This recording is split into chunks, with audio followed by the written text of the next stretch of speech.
Hello students, welcome back to my channel Gandhiwala GS classes. हम यहाँ पे यूपीएससी एमपीपीएससी के साथ साथ जितने भी एग्ज़ाम्स हैं उनके सब्जेक्ट को कवर करने की कोशिश करेंगे। आपको पता है कि जून 5 को और जून 5 को आपका यूपीएससी का प्रीलिम्स है और जून 19 को आपका एमपीपीएससी का प्रीलिम्स है। तो हम जून 19 और 5 जून के लिए दोनों की प्रिपरेशन साथ में कर रहे हैं। जो आपके करंट अफेयर्स है और भी सब्जेक्ट्स हैं उसको हम साथ साथ कवर करते हुए चल रहे हैं। अब इसी में आपके जो कुछ कुछ यूनिट्स हैं, सिलेबस में जो डिफरेंस है वो आपका ये है कि ये जो कमीशंस वाला जो आपका यूनिट होता है, यूनिट 10, ये अगर आप देखेंगे तो मैंने इसको सिलेबस को अच्छे से समझाया हुआ है हमारे प्रीवियस वीडियो में। आप चाहें तो उसको जाके देख सकते हैं। यहाँ पे अब हम यूनिट 10 को कवर करने की कोशिश करेंगे। आपका यूनिट 10 हम यहाँ पे कवर करेंगे, यूनिट 10 एमपीपीएससी का, जिसमें हम कुछ इस तरीके से आपका कवर करेंगे कि यूनिट 10 के पोर्शन से आपका एमपीपीएससी के प्री में कितने भी क्वेश्चंस आ जाएं, किसी भी टॉपिक में से कोई भी कुछ क्यों ना उठा के दे दे आपका कमीशंस में, आप एक भी क्वेश्चंस वहाँ पे मिस नहीं करेंगे।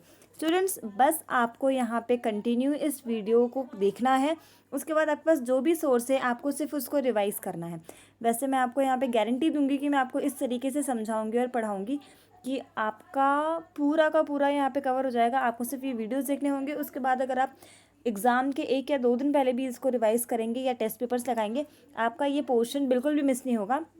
इस पोर्शन की 100% गारंटी मैं आपको देना चाहूँगी। चलिए 99.9% ले लीजिए, ये तो पूरी गारंटी मैं आपकी लेना चाहूँगी। थोड़ी सी मेहनत आपको भी करनी होगी कि इन वीडियोस को बिल्कुल शांति से आपको सुनना है, बहुत ध्यान से सुनना है। वीडियोस को देखते हुए, सुनते समय आप यहाँ वहाँ ध्यान मत लगाइएगा, बस इन वीडियोस को एक बार सुनिएगा और फिर सुनने के बाद आप 15 मिनट बाद या 10 मिनट बाद एक बार जो भी ये कमीशन मैं आपको पढ़ा रही हूँ उनको, आपके पास जो भी सोर्स है, बुक है, इंटरनेट है, आप चाहें तो मैं आपको पीडीएफ यहाँ पे प्रोवाइड कर दूंगी, उससे एक बार रिवाइज़ कर लीजिएगा। इस वीडियो को देखने के बाद एक बार आप उस कमीशन को रिवाइज़ कर लेंगे तो आपका इस कमीशन में से कुछ भी क्वेश्चन क्यों ना आ जाए, आप बहुत ईजिली उसको सॉल्व कर लेंगे।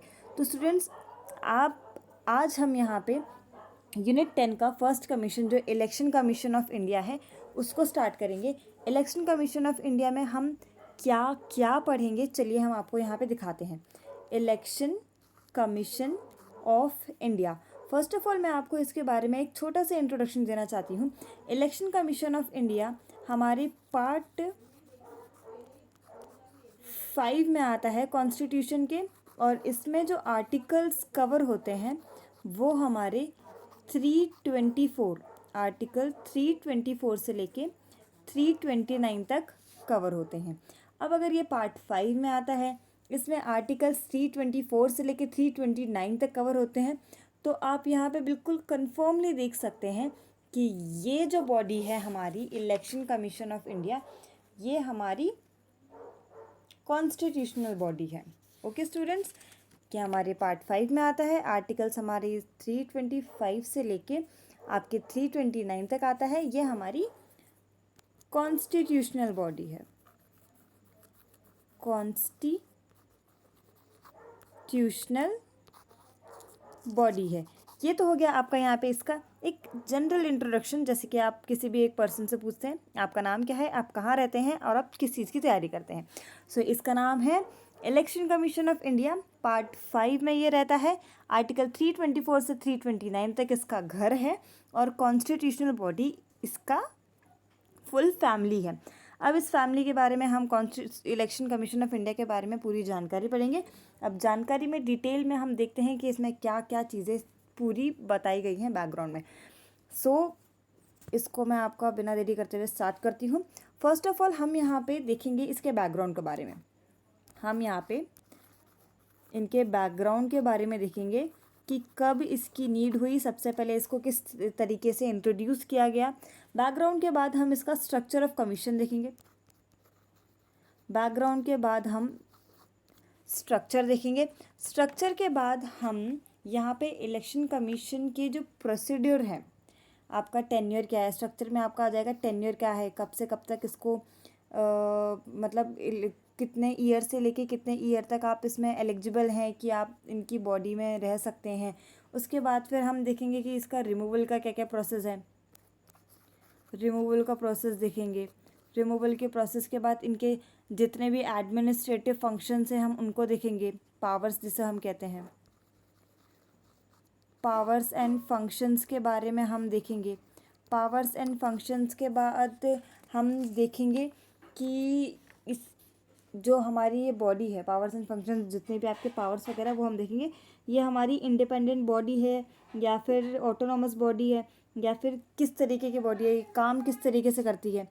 तो हम इसका इंडिपेंडेंस देखेंगे, किस टाइप का इंडिपेंडेंस इसको मिला हुआ है। फिर हम अपॉइंटमेंट्स देखेंगे, अपॉइंटमेंट्स कौन कौन इसमें ले सकता है, क्या क्या ले सकता है, कितने टाइम तक का ले सकता है।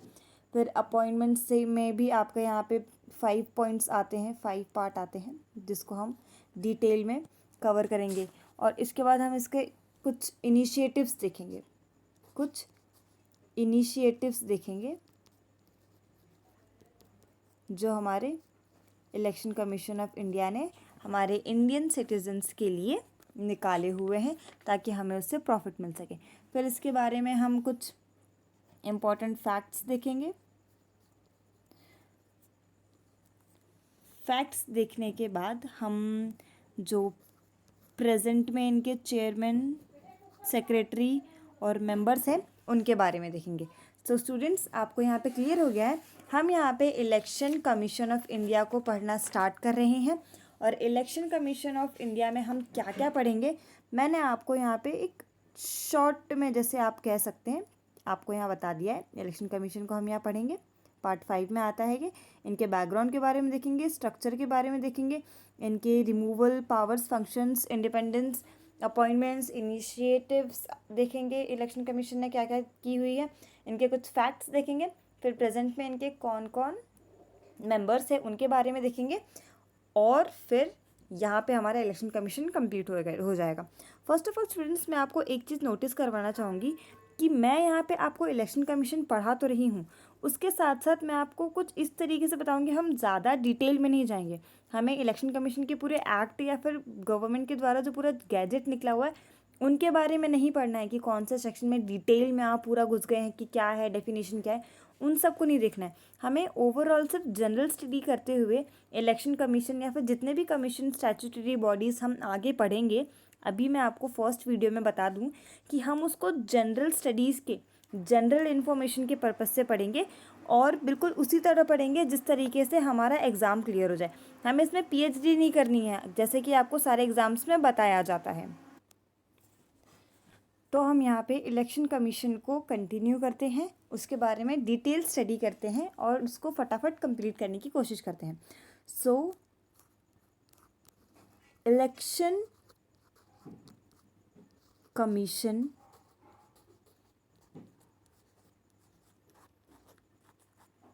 ऑफ इंडिया,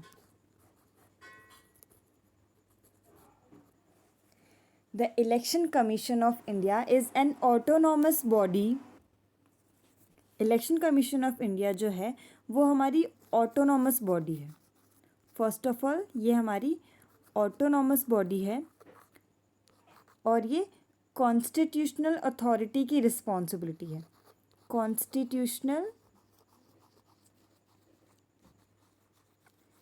अथॉरिटी की रिस्पॉन्सिबिलिटी है। अब ये क्या होता है इसके बारे में हम ज़रा डिटेल में पढ़ते हैं।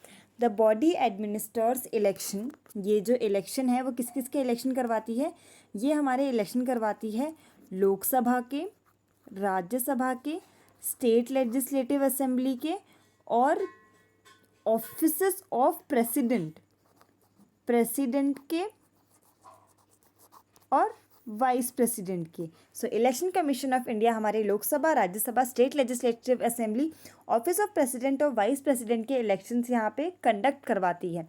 आर्टिकल 324(1) जो है, जैसा कि मैंने आपको स्टार्टिंग में इंट्रोडक्शन करवा दिया कि ये हमारे पार्ट 5 में आता है, ये हमारे पार्ट 5 में आता है और 324 से लेके 329 तक ये हमारे आर्टिकल्स कवर करता है। ये चीज़ आप याद रखिएगा। तो यही फर्स्ट आर्टिकल जो है हमारा 324A जो है, 324A में बिल्कुल बाकायदा इसको बताया गया है कि ये क्या क्या चीज़ें आपका किस किस लोग का इलेक्शन लेती है, कितना कितना लेती है और कितने कितने लिमिटेशन से ले सकती है। ये हमारा हो गया आपका इसके थोड़ा सा लिटिल, तो बोल सकते हैं इंट्रोडक्शन के बारे में। अब हम इसके बैकग्राउंड के बारे में अब देखेंगे। बैकग्राउंड हम देखते हैं कि इसका बैकग्राउंड क्या है। बैकग्राउंड में सबसे पहले अगर आप आ जाते हैं तो फर्स्ट ऑफ ऑल यही बताया गया है कि ये पार्ट 15 में आता है। आई एम सो सॉरी, ये हमारे पार्ट 15 में आता है इंडियन कॉन्स्टिट्यूशन के। और ये जो है सबसे पहले मतलब इसको कब किया गया था, कॉन्स्टिट्यूशन के साथ ही इसको इस्टेब्लिश कर दिया गया था 25 जनवरी 1950 को। 25 जनवरी 1950 को इसको इस्टेब्लिश कर दिया गया था। आर्टिकल 324 से लेके आर्टिकल 329 तक ये इसका बैकग्राउंड है। फिर आर्टिकल 324 में, 325 में, 326 में, 327 में, 28 में क्या क्या है वो मैं आपको ओरली बता देती हूँ, उसको आप बस एक बार रीड कर लीजिएगा। कभी कभी क्वेश्चन पूछ लिए जाते हैं, अदरवाइज उतना डिटेल में नहीं पूछते। सो आर्टिकल 324 अगर आप देखें, आर्टिकल 324 में हमें बताया गया है कि इलेक्शन कमीशन नाम की एक बॉडी है जो हमारे कॉन्स्टिट्यूशन में आर्टिकल 324 में पाई जाती है। आर्टिकल 325 की अगर हम बात करें तो आर्टिकल 325 में हमें बताया गया है कि ये किस तरीके से इलेक्शंस को जो आप कैसे कंडक्ट करवाती है बिना किसी किस तरीके से इलेक्ट कराना चाहिए बिना किसी बायस के। सो आर्टिकल 326 अगर हम देखें, आर्टिकल 326 में आपका बताया गया है कि elections to the House of People and the legislative assembly to be based on adult suffrages. जो आपके एडल्ट फ्रेंचाइजी है उससे के ही बेसिस पे आपके इलेक्शंस होने चाहिए, ये हमारे 326 आर्टिकल में दिया हुआ है। आर्टिकल 327 की अगर हम बात करें, पावर ऑफ पार्लियामेंट बताया गया है जो इलेक्शन लेजिस्लेटिव इलेक्शन के टाइम पे दिए जाते हैं। देन आर्टिकल 328 की अगर हम बात करें कि पावर ऑफ लेजिस्लेटिव स्टेट बताया गया है जो इलेक्शन के टाइम पे किया जाता है। आर्टिकल 27 में पावर ऑफ पार्लियामेंट है, आर्टिकल 328 में पावर ऑफ लेजिस्लेटिव स्टेट है। और आर्टिकल 329 की अगर हम बात करते हैं तो आर्टिकल 329 में आपका bar to interference by court in electoral matters में अगर आपको लगता है कि क्या चीज़ें सही हुई हैं कि नहीं हुए तो उसके लिए एक बार बनाया जा सकता है। तो ये हमारे आर्टिकल्स हैं। नेक्स्ट हम देखते हैं इनके स्ट्रक्चर के बारे में। आपका इसका स्ट्रक्चर कैसा है, बैकग्राउंड हमने देख लिया, आर्टिकल्स हमने एक बार रीड कर लिए, फिर हम इसके स्ट्रक्चर की बात करते हैं कि आखिर हमारे कमीशन का स्ट्रक्चर कैसा है और क्या है। फर्स्ट ऑफ ऑल ओरिजिनली अगर हम देखें इलेक्शन कमीशन जब अमेंड हुआ था 1980, फर्स्ट ऑफ ऑल तो इसमें सिर्फ एक ही आपका मेंबर हुआ करता था। सबसे पहले स्टार्टिंग में हमारा सिर्फ एक ही मेंबर हुआ करता था। फिर 1989 में जब इसका अमेंडमेंट हुआ तो उसके बाद ये मल्टी मेंबर बॉडी बन गई। क्या बन गई ये? मल्टी मेंबर बॉडी बन गई। सबसे पहले जब इसको बनाया गया था 1950 में तो ये क्या थी? सिंगल मेंबर बॉडी थी। फिर 1989 में जब इसको अमेंड किया गया तो ये मल्टी मेंबर बॉडी बन गई। इसी के साथ साथ मल्टी मेंबर बॉडी में इसमें कौन कौन होते हैं? पहले तो आपके होते हैं चीफ इलेक्शन कमिश्नर होते हैं और 2 हमारे इलेक्शन कमिश्नर होते हैं। मतलब टोटल यहाँ पे हमारे कितने मेंबर होते हैं? 3 मेंबर होते हैं। फिर इसके जो सेक्रेटरी होते हैं वो कहाँ पे लोकेट होते हैं? न्यू दिल्ली में। अगर आप इसका हेडक्वार्टर देखें तो सेक्रेटरी जहाँ बैठते हैं कमीशन के वो कहाँ पे बैठते हैं? न्यू दिल्ली में बैठते हैं। फिर आप यही बात करें इसके आगे तो इसके जो चीफ इलेक्शन जो सेक्रेटरीट और कमिश्नर वगैरह होते हैं वो IAS रैंक के होते हैं। IAS रैंक के इनमें पूरे किए जाते हैं। तो हमारा 324(2) जो है वो सब सेक्शन इसमें पूरी तरीके से बताता है कि किस तरीके से कौन कौन से किस को वहाँ पे अपॉइंट किया जाता है, जो आपके लिए उतना इम्पोर्टेंट नहीं है। फिर नेक्स्ट अगर आप देखते हैं इसी में स्ट्रक्चर्स में अगर आप आगे बढ़ते हैं, इनके टेन्योर को अगर आप देखें, मेंबर्स तो हमें पता चल गया कितने मेंबर है।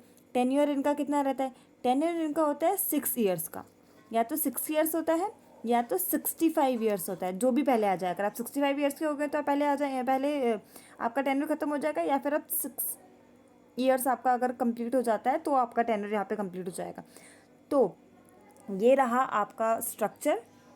जो आपके चीफ जो मेंबर होते हैं कमीशन उनका और जो भी मेंबर्स होते हैं उनका। एक पॉइंट मैं आपका यहाँ पे पढ़ना चाहती हूँ कि इनकी जो आप कैसे ना पर्क्स और अलाउंसेस जो सैलरी होती है वो कैसी होती है उसके बारे में आपको थोड़ा बता देना चाहती हूँ they enjoy the same status and receive salary and perks as available to the judge of Supreme Court of India. Supreme court of India के जज को जो पर्क और अलाउंसेस मिलता है वही ये एंजॉय करते हैं। ठीक है, ये हमारे यहाँ पे स्ट्रक्चर कंप्लीट हो गया है। अब मैं आपको थोड़ा सा इसको बिल्कुल शॉर्ट में निपटा देना चाहती हूँ। ये कौन से आर्टिकल के अंदर आता है? आर्टिकल 324 के अंदर आता है। स्ट्रक्चर इसका क्या क्या है? एक चीफ इलेक्शन कमिश्नर होता है, 2 इलेक्शन कमिश्नर होते हैं, मतलब टोटल 3 मेंबर होते हैं। अपॉइंटमेंट इसका कौन करता है? सबसे वेरी वेरी इंपॉर्टेंट जो चीज़ें आप यहाँ पे देखिए, इनका अपॉइंटमेंट कौन करता है? अपॉइंटमेंट आपके करते हैं इनके प्रेसिडेंट। अपॉइंटमेंट कौन करता है यहाँ पे? इनका प्रेसिडेंट इनका अपॉइंटमेंट करते हैं। देन सेकंड, ये कौन सी नोडल एजेंसी में आते हैं? ये आपको क्वेश्चन पूछ लिए जाएंगे कि ये कौन सी नोडल एजेंसी में आते हैं, तो आप यहाँ पे लिखेंगे ये ministry of law and justice की एजेंसी में आते हैं। Ministry of law and justice, law and justice की एजेंसी में आते हैं। इनका टेन्योर कितना होता है? 6 ईयर्स और 65 ईयर्स, जो भी पहले आ जाए। उसके बाद फिर ये इनकी जो ड्यूटीज़ वगैरह इनको कौन बताता है? प्रेसिडेंट बताते हैं। प्रेसिडेंट ही अपॉइंट करते हैं, प्रेसिडेंट ही बताते हैं।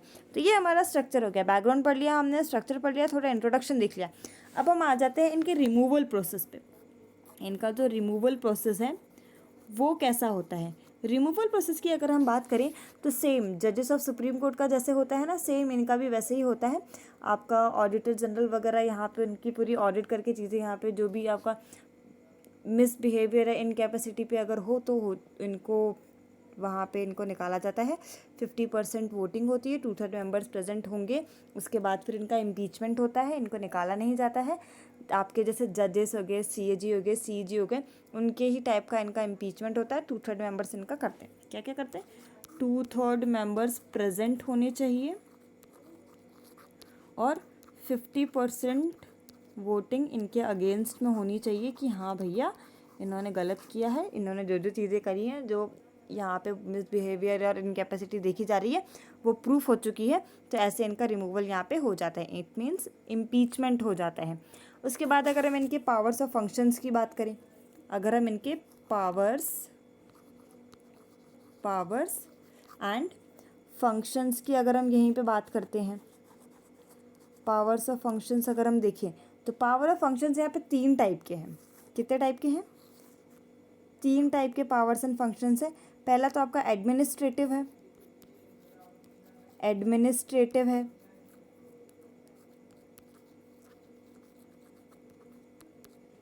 दूसरा आपका एडवाइजरी है,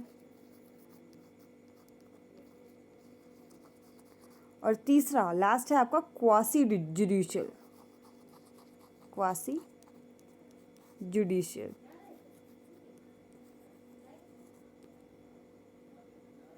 सो एडमिनिस्ट्रेटिव फंक्शन में क्या है? एडमिनिस्ट्रेटिव फंक्शन में आपको डिलिमिटेशन कमीशन एक्ट 2002 के अंतर्गत ये काम करता है, और 1971 की जो सेंसस है उसके बेसिस पे ये काम करता है। फिर to register all eligible voters, क्या क्या इसका काम होता है? एडमिनिस्ट्रेटिव फंक्शन का काम होता है जितने भी वोटर हैं उनको रजिस्टर करना, प्रिपरेशन ऑफ इलेक्टोरल पोल्स जो आपके होते हैं ना, इलेक्टोरल पोल्स को प्रिपेयर करना, सेफ रखना, सारी चीज़ें अच्छे से मैनेज हो रही है कि नहीं हो रही है वो सब देखना, और रिवाइज करना सारी चीज़ों को।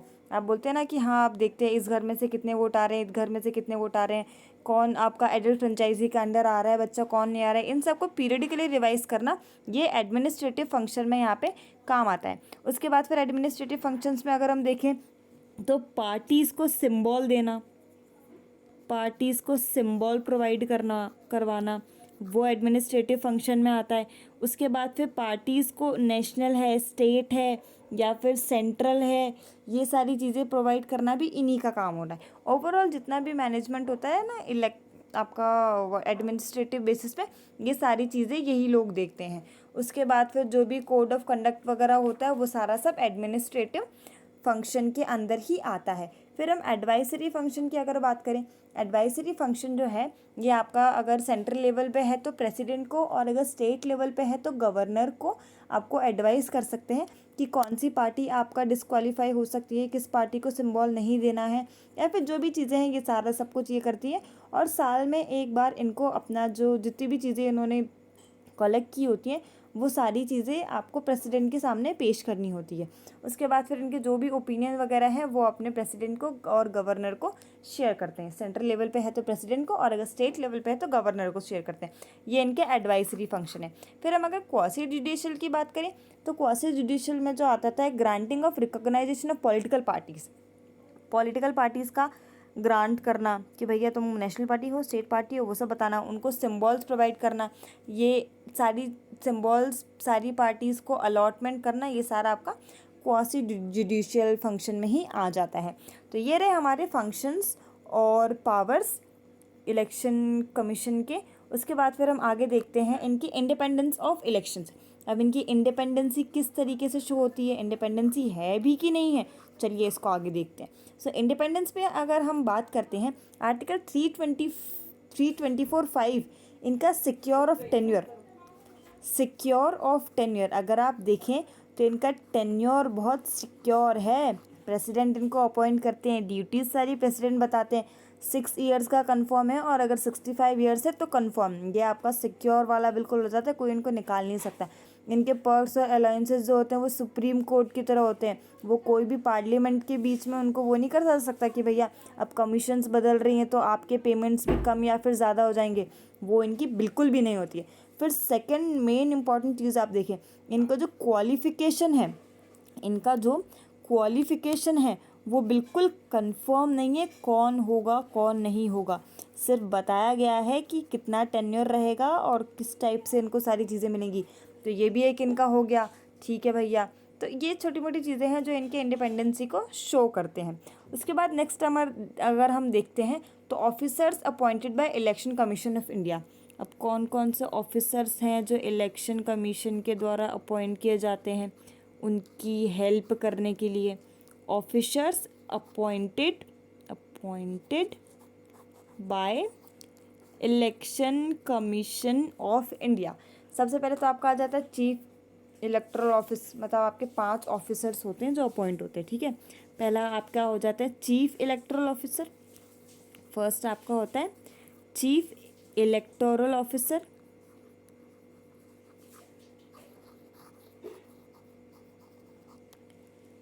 सेकेंड आपका होता है district election officer, district election officer. Third आपका हो जाता है returning officer.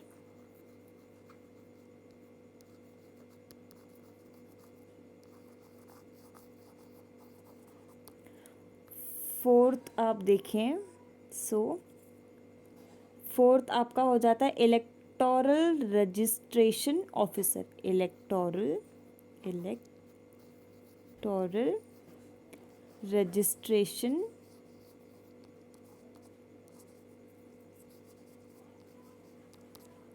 Officer, and the last one is presiding officer, presiding officer. ठीक है भाई, कैसे अपॉइंटमेंट होते हैं, किस किस को अपॉइंट किया जाता है, हम इसको एक बार ओवरऑल व्यू दे सकते हैं। फिर फर्स्ट ऑफ ऑल अगर हम देखें चीफ इलेक्टोरल ऑफिसर जो है, चीफ इलेक्टोरल ऑफिसर जो होते हैं वो आपके स्टेट और यूनियन टेरिटरीज़ में जितने भी इलेक्शंस होते हैं उसमें वहाँ पे नॉमिनेट किए जाते हैं। CEO is nominated by the election Commission of India, election Commission of India के द्वारा इनको अपॉइंट किया जाता है। फिर सेकंड अगर हम देखते हैं डिस्ट्रिक्ट इलेक्शन ऑफिसर की अगर हम बात करें, सो डिस्ट्रिक्ट इलेक्शन ऑफिसर जो होता है, जो स्टेट गवर्नमेंट होते हैं, इस डिस्ट्रिक्ट इलेक्शन ऑफिसर जो होता है उनके कंसल्टेशन से, स्टेट गवर्नमेंट के कंसल्टेशन से इनको अपॉइंट किया जाता है।